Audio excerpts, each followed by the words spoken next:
Hello and welcome. We're thrilled to be here at ACRL and thank you for joining us for this presentation.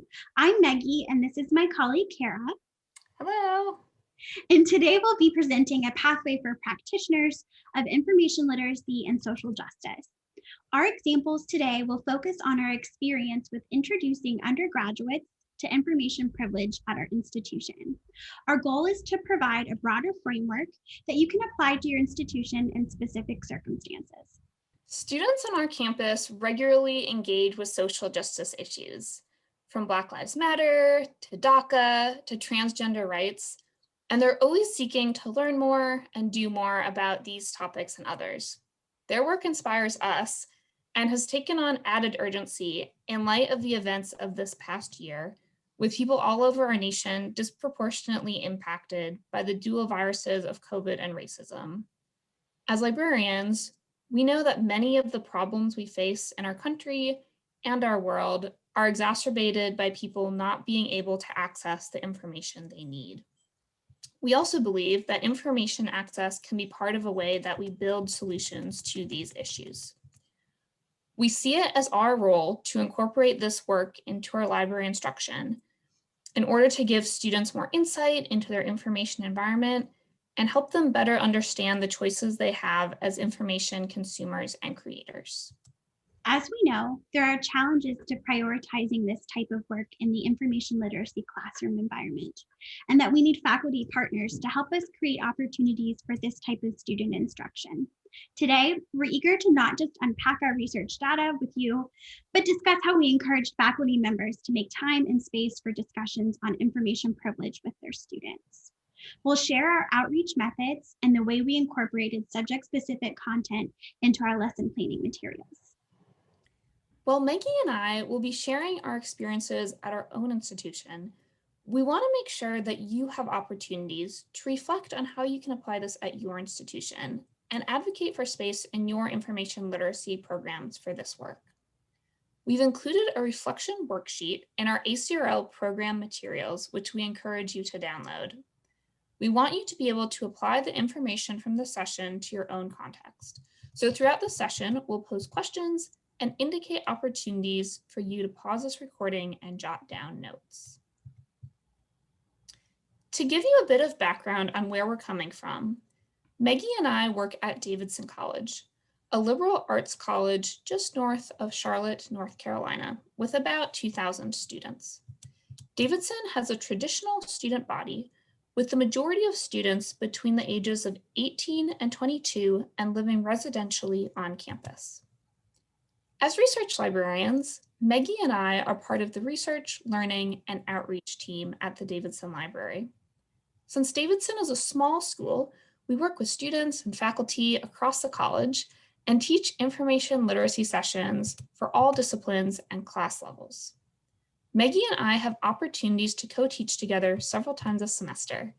In working together, we identified our mutual desire to incorporate social justice concepts into our instruction. Prior to fall 2019, we had done some work around information privilege with students at Davidson, including a LibGuide, programming for senior students, and an ethics presentation. For the most part, this had happened outside the typical information literacy classroom environment. The one exception was a particularly innovative first-year seminar class we'd had the opportunity to work with over the course of a few consecutive semesters and introduce this concept. Excited by the energy we felt from students around this topic and in social justice issues on campus in general, Maggie and I talked about the possibility of expanding our instruction on information privilege from just that one first-year seminar class. While the information was important for first years, it seemed even more vital for upperclassmen. At Davidson, many students are doing high-level research by the time they graduate, and some even co-publish papers with faculty members. While on average, more than 80% of students at Davidson eventually go on to earn graduate or professional degrees, many fewer go to grad school right away. Davidson Center for Career Development reports that only 18% of the class of 2019 was enrolled in higher ed 6 months after graduation. This means that most students are taking some time off before grad school to work or engage in other activities, and many of them will lose institutional access for the interim. During that time, some students are still continuing their research that they began at Davidson, and every year we get emails asking if they can get access to our databases after they have graduated. But sadly, due to our license agreements, most of which only permit access by current faculty, staff, and students, we have to tell them no. It's tough to spend 4 years encouraging students to use our databases and teaching them how to use them effectively, and then have to cut off their access when their intellectual curiosity and desire to research still continues. In thinking about expanding our instruction on information privilege on campus, we knew finding faculty partners would be an important first step. We also knew that while we inherently saw the value in information privilege instruction, we would need to frame it in a way so faculty could see the value too. To encourage them to give us time for this type of instruction, it would be important to pitch it in a way that would intersect with the content and focus of their class. We also knew that we should give the faculty members a lot of advance notice. So in early fall semester 2019, we began looking at the course schedule for spring 2020. We had our eyes out for courses that had several characteristics. One, they were being taught by professors we had worked with in the past, so we could build off that already established relationship. Since it was already an ask for the faculty member to take time out of their schedule, we thought our odds at getting to yes would be better if the faculty member already knew us and we had already worked together previously. Since Maggie and I work with faculty across all disciplines, between the two of us, that provided a good base of options. Two, we were looking for classes that had subject matter that could tie in with what we wanted to teach. We wanted to be able to make a convincing pitch that it would be worth it to the faculty member to give us their time. And three, we focused beyond just the first year classes to ones that would have a mix of students or a concentration of upperclassmen. From browsing the college class schedule and keeping in mind these characteristics as we looked at course descriptions, we identified 5 potential classes. The ones that you can see here on the slide, so an anthropology class, an environmental studies class, a gender and sexuality studies class, a health and human values class, and a sociology class. We sent our initial outreach emails to these professors in September and October 2019. We customized our emails with subject-specific examples. The next slides contain snippets of these to give you a sense of what this looked like. For all the classes, we gave a little bit of background of what we meant by information privilege. And then for this health psychology class, we specifically mentioned that when health research ends up in Paywall journals, we at Davidson have unrestricted access to it through our databases or through interlibrary loan. But those who've been diagnosed with a particular health issue, as well as even those potentially participating in the study, don't have access without paying on a per article basis. We also mentioned that the community-based learning component of this class might have some natural intersections with the topic of information privilege. Okay, and then for the gender studies and sexuality class on queer immigration diaspora, we mentioned that students at Davidson have lots of access to paywall literature that most people across the globe do not. And that also an aspect of this is being aware of who's able to produce and disseminate information and who is cited. So we gave the example that for student reflection, perhaps thinking about an article about gender in East Asia, what does it mean if the references only cite white American men? And then for the environmental history class, we noted that activism was a theme, and so there may be some tie-ins with our topic of information privilege there. Okay, so what was the result? Of the 5 classes we reached out to, 4 of them sent back responses. The professors said they wanted to wait until December or January to talk specifics, but they were interested in collaborating with us for the spring. We didn't receive a reply from the anthropology professor, but this still gave us 4 classes to work with for spring 2020 on incorporating information privilege instruction. Okay, so we encourage you to take a moment to pause this recording, download that worksheet from the ACRL conference website if you haven't yet, and jot down notes about this reflection question. At your institution, what relationships have you already established that you could build off of for social justice library instruction work? Are there any specific professors or classes that spring to mind as possibilities for this? In December 2019 and January 2020, we worked on getting our materials together for IRB so that we would be able to do some assessment on this instruction opportunity and then share our findings more broadly. We were also in touch with all 4 faculty members during this time. The gender studies professor we were working with asked us for some language she could add to her syllabus. We hadn't anticipated this, but crafted the description you see here. In retrospect, we could have crafted some draft language like this earlier to send out in the initial outreach emails so that faculty could better see how this instruction might fit into their syllabi. We also realized that we could have framed this as a way for the professors to further advance the DEI goals they had for their classes. So, ideas for next time, perhaps. All 4 faculty members agreed to let us survey their students, but not everyone was able to find the same amount of time in their syllabus for our instruction. Of the 4 classes, the shortest time we were allotted was 30 minutes for the health psychology class, and the longest time was 2 full 75-minute sessions for the gender studies class. While it would have been nice to have a bit more consistency, we crafted a core lesson plan that was half an hour, and then dove deeper into certain topics in the classes in which we had more time. Since we had talked to the professors about tying the topic of information privilege in with the content of their classes, it was important for us to use custom examples that would reflect subject-specific content. We did this in brief ways for the shorter sessions, and in ways that allowed for more student reflection and discussion in the classes where we were given more time. Since we had to be efficient with the time we had for instruction in the health psychology class, just a half hour, our subject-specific tie-in consisted of a slide of prices for a psychology journal. We use this as a jumping off point to talk with students about how cost is prohibitive in accessing this information, and also the fact that libraries are asked to pay so much more than the price of a subscription for individuals. We didn't have much more time with the environmental studies class than we did with the health psychology class, so we used a similar model for our subject-specific tie-in.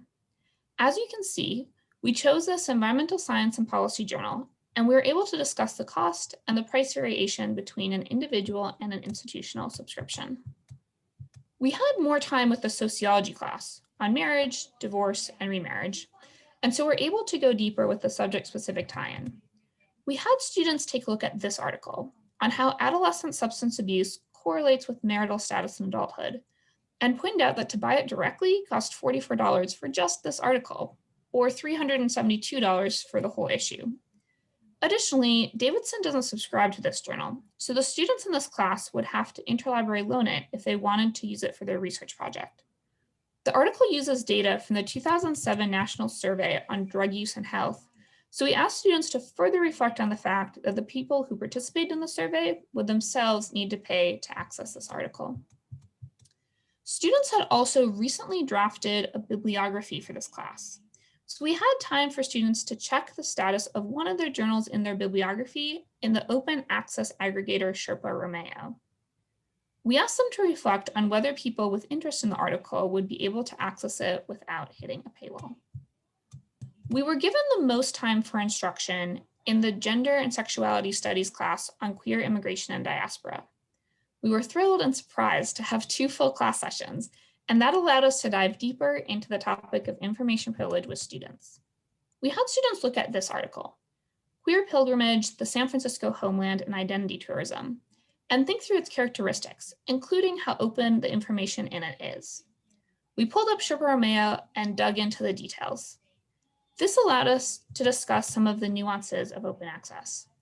Though the journal this article is from, Cultural Anthropology, is now an open access journal, only articles published from 2014 to present are open access, which means this 2001 article remains behind a paywall. Originally, we had been planning that all our library instruction would happen in person and that we would be distributing paper surveys. But of course, COVID hit midstream. So after our institution went remote, our instruction moved to Zoom and we distributed the remainder of the surveys virtually. The COVID situation brought some interesting perspectives from students to this issue. Our first gender studies class had been in person, and for our second class on Zoom, we checked in with students about any changes in their perspective on this concept of information privilege. Some students mentioned their greater awareness of having to be logged in while they did their research, since they were no longer on the college Wi-Fi. Other students mentioned issues with inconsistent broadband access and how that had impacted their ability to research. We're going to walk you through our core lesson plan that we taught to all 4 classes. Our core lesson plan has a Creative Commons license, and you can download it from the ACRL conference website. We began by pulling up this image, created by Hannah Rozier at Duke University, and asking students to reflect on their own experience.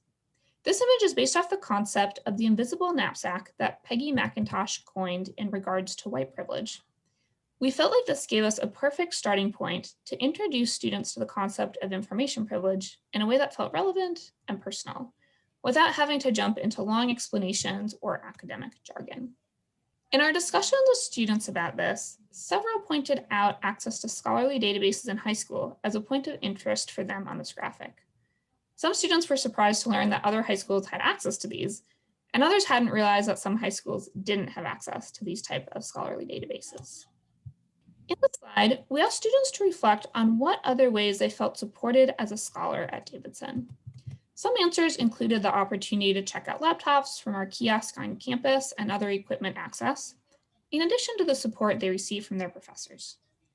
We talked with students about how all of this contributes to the level of information privilege we have at Davidson. To introduce the concept of paywalls, we shared this screenshot of a Wall Street Journal paywall. We thought it was likely that students would have encountered paywalls for a newspaper or a magazine, so wanted students to connect with the concept of this type of paywall as a stepping stone to talking about paywalls for scholarly articles. We emphasized that even though newspaper article subscriptions may not be too expensive, and that this President's Day sale was a particularly good deal, any paywall still presents a barrier for access. We then segged into talking about the price of scholarly journal articles. We use this price comparison slide to convey the magnitude of certain journal prices, and also to point out how much of a range there can be in library journal subscription costs.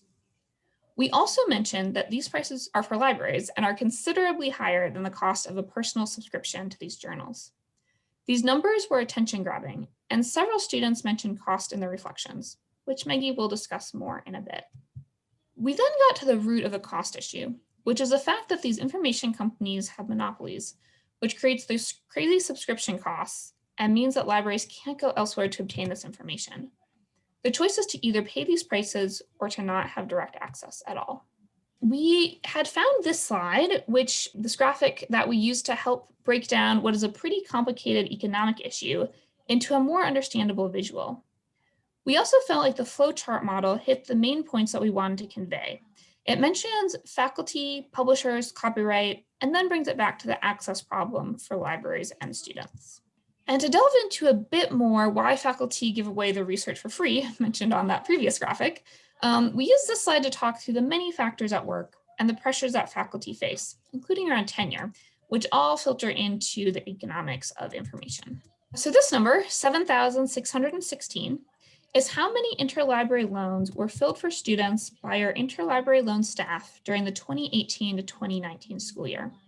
It does not include requests filled for faculty and staff.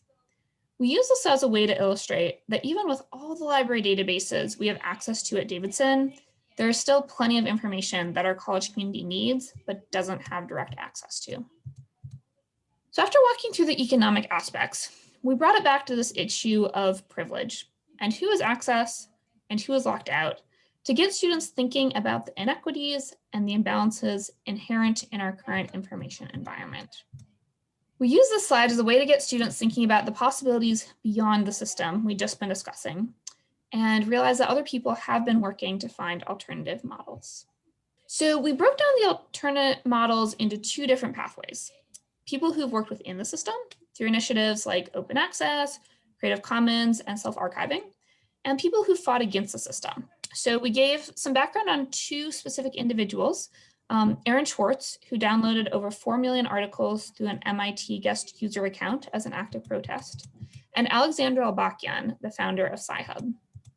Ultimately, we wanted students to reflect on what all of this meant for themselves.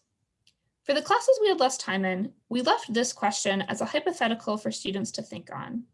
And for the classes we had more time in, we used this as a jumping off point for discussion. We particularly hope students would think to their own future as information users, but also as potential authors needing to make decisions about where to publish their work. So take a moment to pause this recording and jot down some notes on the next worksheet reflection question. What parts of our information privilege lesson plan most resonate with you? What opportunities do you think you might be able to create to introduce information privilege concepts in your own instruction? So now Maggie is going to lead us into our survey and data collection section. To best capture students' own words and understandings, we opted to employ a survey oriented to collect qualitative data. The survey included space for short responses. However, we did include a Likert scale to ask questions about agency within the information privilege environment. Naturally, as Kara mentioned, in true 2020 fashion, we reached our data collection stage right before COVID-19 hit. Fortunately, we did kick off instruction with an in-person session according to our original plan, where we used a paper form to collect responses. After campus closed, we transformed our paper survey and in-person session into a digital version and virtual session. One surprising advantage to going virtual was showing medical information access in action. When top medical journals dropped their paywalls to articles about COVID-19, we use this as an example of how easy it is to expand access and how vital this information can be. Ultimately, this transition to a virtual model ensured our collaboration could continue and certainly made data entry easier. We encouraged students to complete the survey, but per IRB regulations, it was optional. We had 35 survey responses total. This was a 49% response rate from the 72 students in our instruction sessions. As Kara discussed earlier, information privilege is a multifaceted and complex concept to introduce to students. Yet, we are eager to share that students really did embrace the opportunity to try on this lens and investigate their information worlds. We formulated questions to spur participation, but also to encourage students to inquire within themselves. Ultimately, the combination of checking their understanding, typical to a before and after instruction survey, intertwined with social justice-oriented questions, made for rich data. You'll see from our survey questions, we wanted to capture students' points of interest, opinions and understandings of the concepts from the class session, and reflect on their own experiences. Our first question about what interested them gave space to speak to their own curiosity. We wanted to know more about their feedback, so following up with why created an opportunity for richer data. We followed this question with a place for students to share questions they had. Understanding students' questions made for real insight into what mattered to them about information privilege. We then moved to more specific questions to find out how students saw themselves within the model of scholarly publishing as current students and future alumni. Next, we asked students to consider their agency within the system. The first part of this pair of questions was on a Likert scale. We used a specific reference to fighting the system to gauge students' stance on the ethics of the issue. We had lively discussion about Sci-Hub and obtaining articles in class, so we were eager to delve into students' responses. Finally, we allowed space for students to connect with their own experience in the classroom, with reflection and time to consider how their perspective may have changed about information privilege. We coded our data in several rounds before analysis. We went through all the responses and made notes about surprises and interesting comments in our first read. After this more bird's eye view of the data, we dug in. During our second round, we made our first pass at identifying themes, coming up with our own categories and color codes. Our third pass individually allowed us to curate our definitions of each category and find overlap between them. Together, our discussions were lively and really quite thrilling. After weeks away from the library, connecting to students, even in a survey response form, felt uplifting and quite timely after access to quality information about COVID-19 became a hot topic on the news. While examining our code books together, we found overlap between our categories and drafted definitions. With clear categories and codified definitions, 4 themes emerged. We did one more final pass together over the data with our finalized themes. What did we learn from the data is really a question of what were students wrestling with as they encountered oppression in our information systems. The humanity of information really resonated with students. You'll see this reckoning in our four themes. The first is ethics. Many students refer to the changing ethical context surrounding information privilege. Most students recognize the ripple effect of acting within and outside the system. We found that system was often a placeholder for the have and have not dynamic within the access to information concept. Additionally, a key element of our ethics discussion centered on individuals fighting the system, such as Alexandra Elbakian and the late Aaron Schwartz. Our respondents were really quite split in their perception of what was ethical or not. For example, some students focused on the pirating of articles. We think they connected some ideas with pirated copies of DVDs. One student wondered whether accessing articles obtained through indirect methods was helpful or hurtful to fighting access issues. Another student wrestled with the legal implications of using alternative methods to gaining access to certain articles. We also found an overlap between money and ethics, with several students considering how unfair it was for authors to have to pay to get published. Money and cost tied to the larger theme of power in our findings.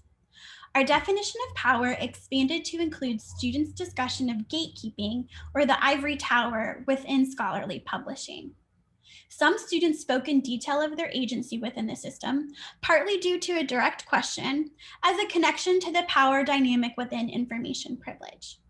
Some students felt they could do their part to make information more accessible and include diversity in their references or acknowledging the positionality of their research. Other students felt frozen or hindered by how grand and complicated the expensive scholarly publishing process is.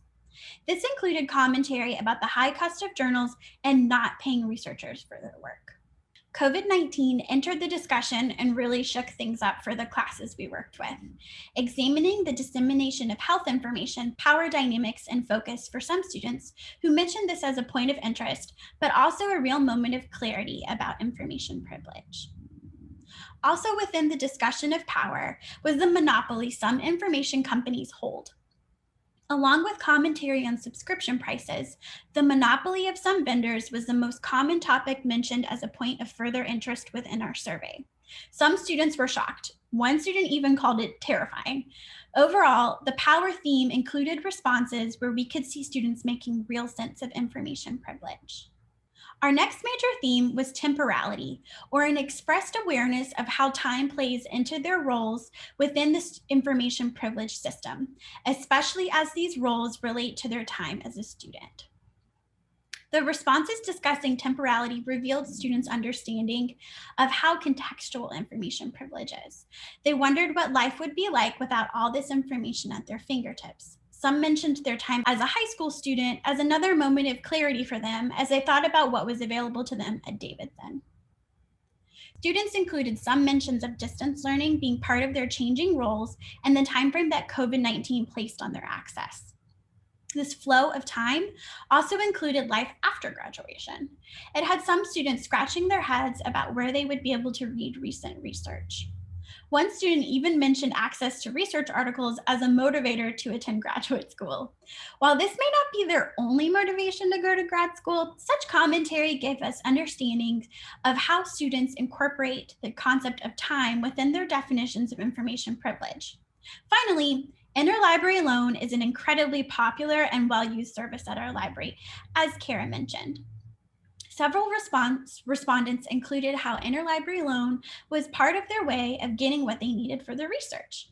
Reckoning with the loss of ILL made some students discern their own relationship with the temporality of information privilege. Our final theme is reflection, which captures students' more personal understanding of how they situate themselves within information privilege. Responses included their emotions and feelings about the issues we presented in class. For some students, this meant naming or articulating their own privilege, while others acknowledged the lack of access they faced before attending Davidson as high school students. They expressed gratitude, appreciation, and feelings of being blessed or lucky.